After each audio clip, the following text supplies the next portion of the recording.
हमले की कोशिश की गई है। क्रिमिनल अटैक के बाद अब रूस एक्शन मोड में आ चुका है। व्लादिमीर पुतिन ने इमरजेंसी बैठक बुला ली है। इस वक्त की बड़ी खबर आपको बता रहे हैं, व्लादिमीर पुतिन ने इमरजेंसी बैठक बुलाई है, यानी आने वाले वक्त में कुछ ही घंटों में, कुछ ही मिनटों में क्या कुछ रूस की तरफ से जवाब दिया जाएगा, इसको लेकर पुतिन ने मंथन शुरू कर दिया है। एक्शन मोड में अब रूस आ चुका है। इस तस्वीर के बाद, इस खबर के बाद पुतिन ने इमरजेंसी मीटिंग बुलाई है। हमारे साथ हमारे सहयोगी राहुल डबास हैं, जिन्होंने यूक्रेन रूस युद्ध को कवर किया है ग्राउंड जीरो पर पहुंचकर। साथ ही साथ टीपी त्यागी साहब हमारे साथ जुड़ रहे हैं, कर्नल रक्षा विशेषज्ञ। राहुल, इस खबर का मतलब अगले 12 से 24 घंटे में दिख जाएगा यूक्रेन में?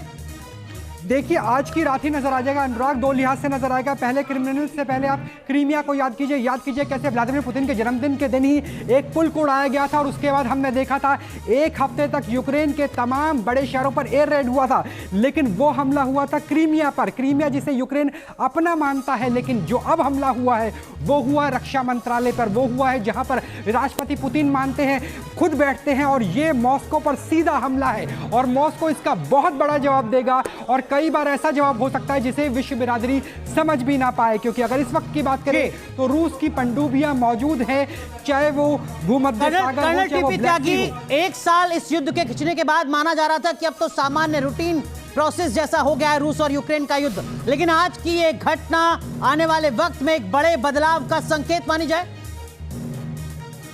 जी मैं कहता हूं कि इतिहास अपने आप को दोहराता है।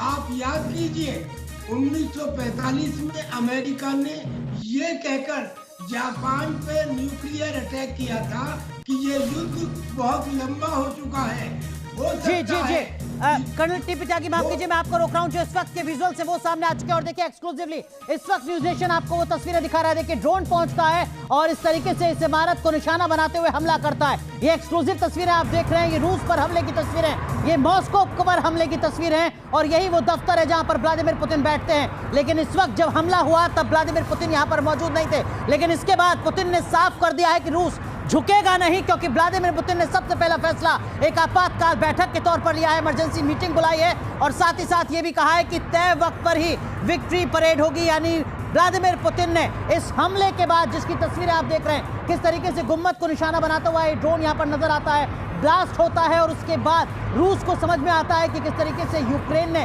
सीधे चुनौती दी है व्लादिमीर पुतिन को, मॉस्को को और रूस को, और इसका मतलब क्या कुछ होगा ये पूरी दुनिया में नजर आएगा आपसे कुछ ही घंटे बाद। जैसे हमारे सहयोगी राहुल डबास बता रहे हैं कि आज की रात बेहद ज्यादा बड़ी खबर आ सकती है, इस तरीके की आशंका लगातार जताई जा रही है। ये तस्वीर इस वक्त आपको दिखा रहे हैं, रूस ने किस तरीके से रूस पर हमले की कोशिश की गई है। इस इमारत में वो इमारत है जहां पर व्लादिमीर पुतिन का दफ्तर है। व्लादिमीर पुतिन उस वक्त इस इमारत में मौजूद नहीं थे। पुतिन से ठीक है, सीधा रुख करते हैं। मॉस्को का वरिष्ठ पत्रकार रामेश्वर सिंह जी हमारे साथ जुड़ चुके हैं। रामेश्वर जी, तस्वीर इस वक्त लगातार पूरा देश देख रहा है, न्यूज नेशन पर तस्वीरें लगातार हम दिखा रहे हैं, और इस वक्त की बड़ी खबर सामने आ रही है कि रूस यूक्रेन पर सबसे बड़ा हमला कर सकता है। रूस के राष्ट्रपति पुतिन ने इसको लेकर एक इमरजेंसी बैठक बुलाई है। साफ साफ रूस ने कहा है कि बदला कब और कहां हम लेंगे ये पूरी दुनिया देखेगी, जब चाहेंगे, जैसे चाहेंगे वैसे हम इसका बदला लेंगे। रामेश्वर जी हमारे साथ वरिष्ठ पत्रकार मॉस्को से जुड़ रहे हैं, रूस से जुड़ रहे हैं। रामेश्वर जी, आज के इस हमले का क्या कुछ असर आने वाले वक्त में?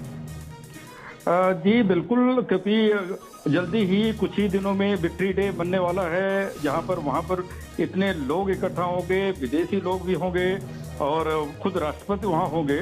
तो इस तरीके की जो वारदात हुई है ये वो काफी खतरनाक है, और आप जानते हैं रूस इसका जवाब जरूर देगा, और व्लादिमीर पुतिन प्रेसिडेंट जी कह चुके हैं। लेकिन आप जानते हैं रूस इतनी जल्दीबाजी में कुछ नहीं करता और आराम से पूरे।